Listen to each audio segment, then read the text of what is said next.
Okay, thank you very much for joining me this afternoon. I appreciate day 2 of Learning Technologies. Probably already for a bit of a sit down, but I hope you're going to enjoy the next 20 to 30 minutes. My name is Steph Charlesworth. I am Head of Success at I Am Learning. And I am here today to present to you all why I think we should all have a little bit more joy in our learning. And I want to start by giving you a self-reflection task. So I just want you to have a think. This is not something you need to shout out, just self-reflect. When was the last time you genuinely enjoyed a piece of your training? So you completed your training, you were having a really great time, you enjoyed with it, it stayed with you. I'm seeing a couple of smiles, that's good. I'm not trying to catch everybody out here. Like, I want people to be enjoying their training. And I now want you to contrast that with thinking about the last time you read a book, watched a film or a TV series, and it really resonated with you, and it stayed with you, and you wanted to tell people about it, and you're still thinking about it now, even though it's 10 years ago since you last saw it. I've seen a lot more smiles. That's great. That is the feeling that I want us to try and achieve when we are doing training in our workplace, because joy means that we are remembering things. We're doing a lot of great, just resonating, staying with you, making sure that it does what it needs to. So there is some science behind this as well. It's not just a nice thing. 2 caveats before I get into this. The first is, I am not an expert in any of this stuff. This is stuff that I've picked up through years of working with customers, through just generally curious Friday afternoons where I've sort of found myself reading an article that sounded really interesting, where it's just something that piqued my interest and was something that I just followed the thread on. And I say that not to do myself a disservice, but because I think sometimes we can get a little bit worried about doing the science behind it, the science behind the why. And I want to say, you don't need to be worried about it. You don't need to be an expert at it. You don't need to spend hours and hours and hours of training. It's about having that curiosity to just spend a little bit of time reading up on things, experimenting, not always doing it right, but just having a go at seeing things a little bit differently. And I also, at the end of this, have a QR code. So if any of this is of interest, there's some articles that I used quite frequently. There's some books that I've used, not affiliated at all. It's just, this is some great places to start. So yeah, please feel free at the end, if any of it is of use, to take a scan of the QR code. So the first one of these is andragogy. Quick show of hands, how many of you have heard of this word? Great, that's good. That is what I want to be seeing. So andragogy is the adult learning principles. Probably most of you have also heard of pedagogy? Yes. So pedagogy is the child equivalent. As an ex-teacher, spent a long time with pedagogy, but obviously children, you have a captive audience. You know exactly how often you're going to get to teach them. You know you get to see them for a set amount of time every hour, and you can really go to town on getting that training and that learning done. Andragogy is the adult equivalent. Malcolm Knowles, he's a great name to be looking at if you're looking into this. And he talks about andragogy as understanding that adults come to their training with that pre-knowledge and that experience of how they've experienced training growing up, and they've got these understanding of what training should be, how they should access it, and what it means to them. So they've got these preconceived notions, not always good. Not everybody is, and we'd love it to be, right? If everybody came to training being like, yes, let's do this. But it's not always, unfortunately, the case. But they often want training to do one of 2 things for them. The first is that it helps them to increase their performance. So the training that you're giving them helps them to perform their job better, do things more productively, helps them to streamline what they're doing, helps them to meet their goals in that way. The other thing is that they want training to help them solve problems. So making it really clear, by doing this piece of training, it means you'll be able to solve this problem in your work. You can use the tool that will help you meet your goals. It will help you follow this process that we've got.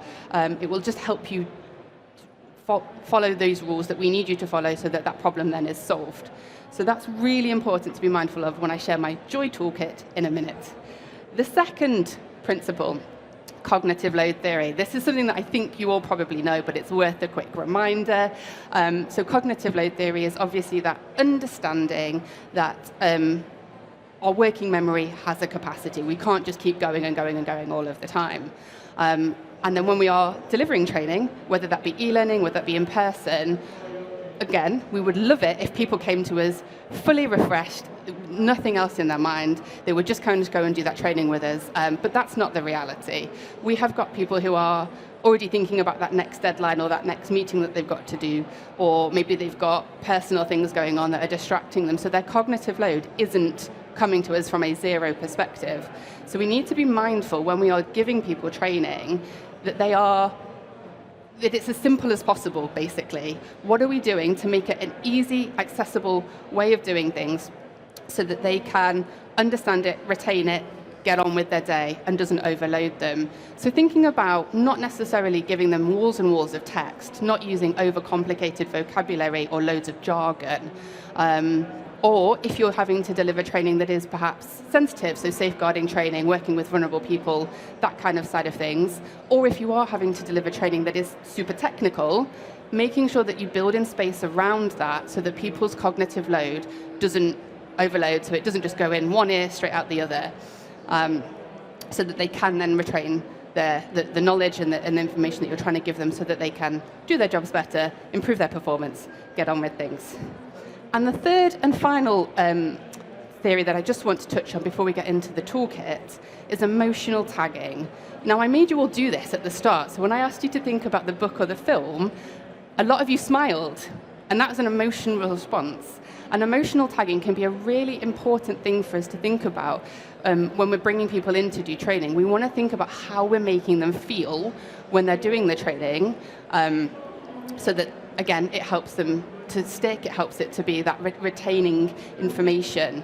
I will stress that this does work with short-term stress as well, so it's not necessarily a single emotion that works with this, but long-term stress can impair memory and can actually have the adverse effect that we're aiming for. Plus, I would like to think if we're trying to invoke a particular emotion in our staff, we would choose joy. No judgments if you had a different emotion in mind there. Okay, so that's the science bit done. That's why we're wanting to think about adding joy to our training. Now I'm going to give you the how. This is my toolkit. Now, full disclosure, I'm from I Am Learning. We do e-learning, and that's what we do. However, this toolkit isn't necessarily universal. It can be a bit universal. It's not, you have to do our training to get this stuff. So hopefully some of this will resonate. The first of these is animation. So, again, it's about thinking about creating that good experience. So straight away, using animation, using e-learning means that it helps with that cognitive load theory. Your visual processing is a lot quicker than reading text. So by adding videos, adding animation, adding something that is a visual response, immediately helps it to stick. It's also a little bit different. It holds your engagement because it's not necessarily something that you're expecting, which if we think about that andragogy and also the cognitive load theory, you're then meaning that you are getting people outside of their comfort zone going, oh, this is a bit different. I'm not knowing what to expect next. So immediately they're sort of thinking about, this is something that could be really useful to me. It also is that playful element. So it means that somebody relaxes into the training a little bit more, and they can help with just focusing, getting into things. It doesn't necessarily have to be animation, though. Visual, just a visual representation can be helpful. So how many of you can remember the Cadbury's Gorilla advert where he was playing the drums? Yeah, lots of smiles there. I'm really sorry to ask this question, but does anybody know what year that came out? 2007. So that advert is 19 years ago. But a lot of you could remember it, and that's the case in point. Using these visual representations, I mean, we don't necessarily always buy Cadbury's anymore, but the point sticks, is that we remembered it, it stayed with us, and it's invoked that joy element, so we've remembered. And that's exactly what we're aiming for in our training. The second is humor. Now, this is one that I would say we would probably want to use the most sparingly. Context appropriate, sprinkled in. We don't want to go too heavy with it. But this fits quite nicely with our emotional tagging that we're trying to do. It helps to signal that what they're about to do is safe. If it's in-person training as well, it can help create a bit of connection between the trainer and the cohort so that you are creating that bond, getting everybody focused, getting everybody to settle, and relaxing into it. And again, with that nice emotional feeling, with that focus, we then can see the training happening. And again, you see this a lot in TED Talks. So successful TED Talks that you see are the ones that tend to go viral. You're seeing people start with a bit of humor at the beginning. So it's sort of signaling, this is the beginning, this is the safe. You can have a bit of relaxing and get into it, enjoy this, come along on the ride with me. And yeah, helps again, just make sure that we get there. Now, the third and final piece in my toolkit is storytelling. So again, if we think back to that first question, a lot of what you're remembering was the story there. So it stayed with you. There is a context study as well that's in the wider reading at the end by Bransford and Johnson, and they talk about how being able to provide context helps people to understand information. The long and short of the study is that people were given a task to do, and various groups were given some context prior to the task, others were not. And the end of it is those who were given the context remembered the story, remembered the information the most, were able to complete the task the best. So the more context that you can give people in their training, the easier it is for them to understand and see how it applies. We personally do this at I Am Learning through storytelling. It can help hook and create that engagement from sort of giving you pop culture references. So, for example, our psychological safety collection, we use Greek mythology. So we talk about the psychological safety principles through those well-known characters, through some of the stories, just to get that hook, people understand that context a little bit better, and then they can build on that with the psychological safety elements that we're trying to teach. It doesn't always have to be pop culture references, though. Some kind of storytelling or narrative to apply why we do it can be just as effective. We do this with our project management collection, where we have a group of criminals who are planning to rob a bank, and they use the various project management methodologies to plan it. So it's providing that context, and again, it just helps with that retention of memory. So we have talked a little bit about the stats. Why we want to do that, the science behind some of those ideas. We've also now got the toolkit. That's great. So we know why we've got our staff doing their training. We know that we're trying to approach it and give them a little bit of joy. But there's more to it. In this world where everything needs to be ROI, being able to prove it, there is a business case to be had about why we are also having joy in our training. So it's about, yes, completion rates. That's the easy win, the quick fix, right? People are enjoying doing the training. They want to do the training, so you'll see your completion rates go up. But that's just the beginning. Because they're then having that knowledge retention, you should be able to be seeing that transfer into the workplace. So depending on what you're seeing happen, and obviously this is very industry and business specific, but are you seeing help tickets come up a little bit more, or people knowing to say, hey, this could be a slip risk, let's flag that to HR, or even just people knowing to ask for help a little bit quicker. Whatever it is you're doing the training, if you're seeing this and seeing that transfer, what is the thing you're trying to measure, the behavior change that you're ultimately trying to impart by doing this? Also, if people are enjoying their training, they are more satisfied. They're happy to do it. They want to do the training. You're not necessarily going to have that push-pull in the same way. And satisfied workers are generally more content workers, and more content workers are more productive workers. And more productive workers ultimately mean that that bottom line is impacted in a positive way because they are getting on with things and they're knowing what to do. So yes, there is a reason that we all want to have more joy in our training, and it isn't just for gimmicks. It's about trusting your staff and respecting them to make a really worthwhile experience to go about their day and get a little bit better.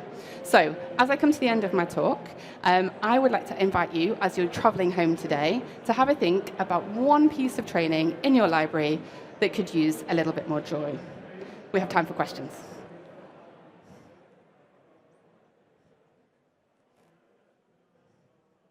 Yes. Regarding animations, I've thought about a lot in training, and I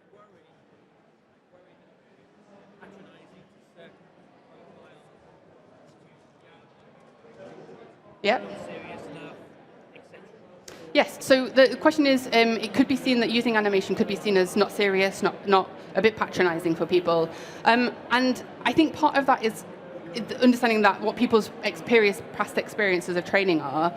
But I also think that as adults, we sometimes think that it's not okay to have playfulness and joy in our training. And I think it's about understanding why people don't think that they can have that experience as they're doing training. And I think it's perhaps something that you see as you go higher up into an industry. So sort of the higher up in the leadership. And I think my argument is there's a time and a place for joy and playfulness in everything that we do. And it doesn't necessarily have to be fully animated. It could be part of a bigger conversation that you're having.